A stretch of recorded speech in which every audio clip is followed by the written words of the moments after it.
വിലായത് ബുദ്ധ എൻ്റെ രീതിയിൽ ചില മാറ്റങ്ങളെല്ലാം വരുത്തിയിട്ട് അവതരിപ്പിക്കുകയാണ്. 2 ദിവസം കൊണ്ട് മാത്രം എഴുതിയ കഥയായതുകൊണ്ട് അതിൻ്റേതായിട്ടുള്ള തെറ്റുകുറ്റങ്ങളുണ്ടാവും. ക്ഷമിക്കുമെന്ന് പ്രതീക്ഷിക്കുന്നു. നായികയായി പ്രേംവതയ്ക്ക് പകരം അനുപമയാണ് കാസ്റ്റ് ചെയ്യുന്നത്. അനു മോഹൻ ഒരു പ്രൈവറ്റ് കമ്പനിയിലാണ് ജോലി നോക്കുന്നത്. ആഴ്ചയിൽ 1 ദിവസം മാത്രമേ വീട്ടിലേക്ക് വരാറുള്ളൂ. അനു മോഹന് നല്ലൊരു ഗാംഭീര്യമുള്ള സൗണ്ട് ഡബ് ചെയ്ത് കൊടുക്കുന്നതാണ്. ജഗദീഷ് ഒരു ജേർണലിസ്റ്റായി അതിഥി വേഷത്തിലെത്തുന്നുണ്ട്.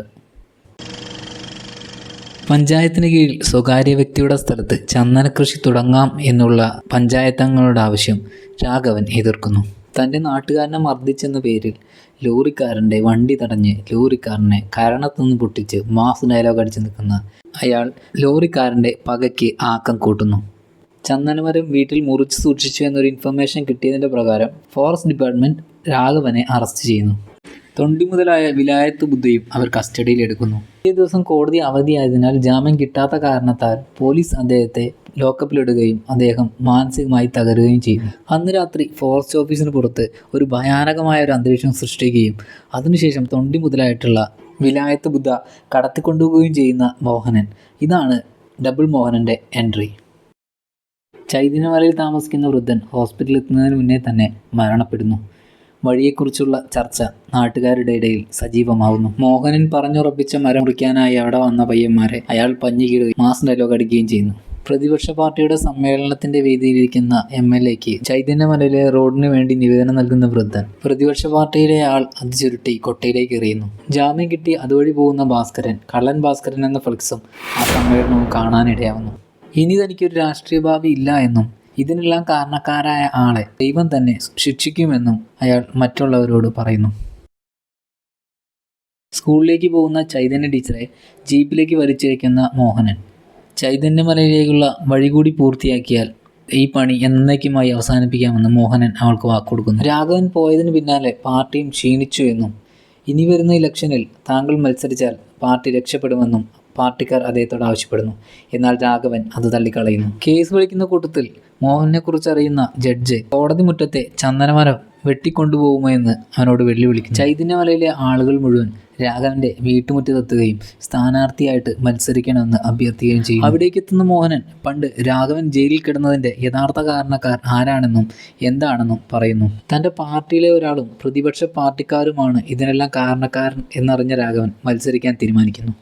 കോടതി വളപ്പിലെ ചന്ദനം അടിച്ചു മാറ്റുന്ന മോഹനൻ. ഇലക്ഷൻ നടക്കുകയും വൻ ഭൂരിപക്ഷത്തിൽ രാഘവൻ വിജയിക്കുകയും ചെയ്യുന്നു.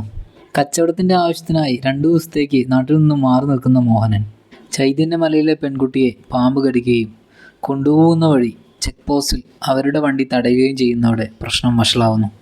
ആ കുട്ടി മരിക്കുന്നു. ക്ഷുഭിതരായ നാട്ടുകാരിൽ ഒരാൾ രാത്രി ഫോറസ്റ്റ് ഓഫീസിന് തീ വയ്ക്കുന്നു. പിറ്റേന്ന് പോലീസുകാരാകമാനം അവിടെ വിന്യസിക്കുന്നു. നാട്ടുകാർക്ക് ഐക്യദാർഢ്യം പ്രഖ്യാപിച്ചുകൊണ്ട് രാഘവൻ മൈക്കിൽ സംസാരിക്കുന്നു. റോഡിന് അനുമതി കിട്ടിയെന്നും എന്നാൽ തീവച്ച പ്രതികളെ കണ്ടുകിട്ടാതെ വർക്ക് തുടങ്ങില്ല എന്നും അറിയിക്കുന്നു. അവിടേക്ക് എത്തുന്ന മോഹനനും രാഘവനെ സപ്പോർട്ട് ചെയ്ത് സംസാരിക്കുന്നു. അവിടെ നിന്നിറങ്ങുന്ന മോഹനൻ രാഘവനെയും കൂട്ടി തൊട്ടടുത്തുള്ള ചായക്കടയിലേക്ക് പോകുന്നു. ചായക്കടക്കാരൻ ആ തീവപ്പിന് തലേന്ന് അയാൾ കണ്ട കാഴ്ച അവരോട് വിവരിക്കുന്നു. 2 പയ്യന്മാർ ബൈക്കിൽ നിന്നും പെട്രോൾ ഊറ്റിയെടുത്ത് ഫോറസ്റ്റ് ഓഫീസിന് നേരെ നടന്നു പോകുന്നത് അയാൾ കണ്ടു എന്ന് പറയുന്നു. കരിമ്പിൻ തോട്ടത്തിലേക്ക് അവരെയും തേടി പോകുന്ന മോഹനൻ ഒരു മാസ് മാരക ഫൈറ്റിന് ശേഷം അവരെ കീഴ്പ്പെടുത്തി പോലീസ് സ്റ്റേഷനിൽ ഏൽപ്പിക്കുന്നു. മോഹനൻ രാഘവൻ്റെ വീട്ടിലേക്ക് എത്തുകയും കുറച്ച് ദിവസങ്ങൾക്ക് മുമ്പ് താനൊരു ജേർണലിസ്റ്റിനെ കണ്ടു എന്നും അയാൾ പറഞ്ഞ കാര്യങ്ങളെല്ലാം ഞെട്ടിക്കുന്നതായിരുന്നു എന്നും രാഘവനോട് അയാൾ പറയുന്നു. 5 വർഷങ്ങൾക്ക് മുമ്പ് ചന്ദനമര കൃഷി തുടങ്ങാമെന്നുള്ള പഞ്ചായത്തംഗങ്ങളുടെ ആവശ്യം തള്ളിയതാണ് എല്ലാ പ്രശ്നങ്ങൾക്കും കാരണമെന്നും സത്യത്തിൽ അവരുടെ ഉദ്ദേശം ചന്ദനകൃഷി മാത്രമായിരുന്നില്ല, കഞ്ചാവ് കൃഷി കൂടിയായിരുന്നു എന്നുള്ള സത്യവും അവർ മനസ്സിലാക്കും. അന്ന് നടന്ന ഗൂഢാലോചനയുടെ ഭാഗമായിട്ടായിരുന്നു രാഘവനെതിരെയുള്ള കള്ളക്കേസും രാഷ്ട്രീയ ഭാവി നശിപ്പിക്കലും എല്ലാം. രാഘവൻ രാജിവെച്ച് പോയതിന് പിന്നാലെ അവർ കഞ്ചാവ് കൃഷി തുടങ്ങുകയും കോടികളുടെ ലാഭം ഉണ്ടാക്കുകയും ചെയ്തു. രാത്രിയിൽ സുരാജിൻ്റെ വീടാക്രമിക്കുന്ന വില്ലന്മാർ. തങ്ങളുടെ കഞ്ചാവ് കൃഷിയെക്കുറിച്ചുള്ള രഹസ്യാന്വേഷണം ജഡ്ജി അവസാനിപ്പിക്കണമെന്നും ഇല്ല എങ്കിൽ കൊല്ലുമെന്നും അവർ ഭീഷണിപ്പെടുത്തുന്നു. ഈ ഒരു നിമിഷത്തിൽ പ്രധാന വില്ലനായ അനു മോഹനെ അവതരിപ്പിക്കുന്നു. തൻ്റെ മകനാണ് യഥാർത്ഥ ശത്രു എന്നും രാഘവൻ തിരിച്ചറിയുന്നു.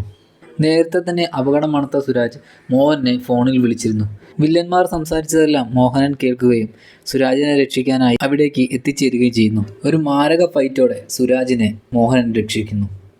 ചൈതന്യമലയിലേക്കുള്ള റോഡ് പണി തുടങ്ങുകയും നാട്ടുകാരത് ആഘോഷത്തോടെ എടുക്കുകയും ചെയ്യുന്നു. കോടികളുടെ കഞ്ചാവ് വേട്ട എന്നുള്ള വാർത്ത പത്രങ്ങളിലും TV മാധ്യമങ്ങളിലും വരുന്നു.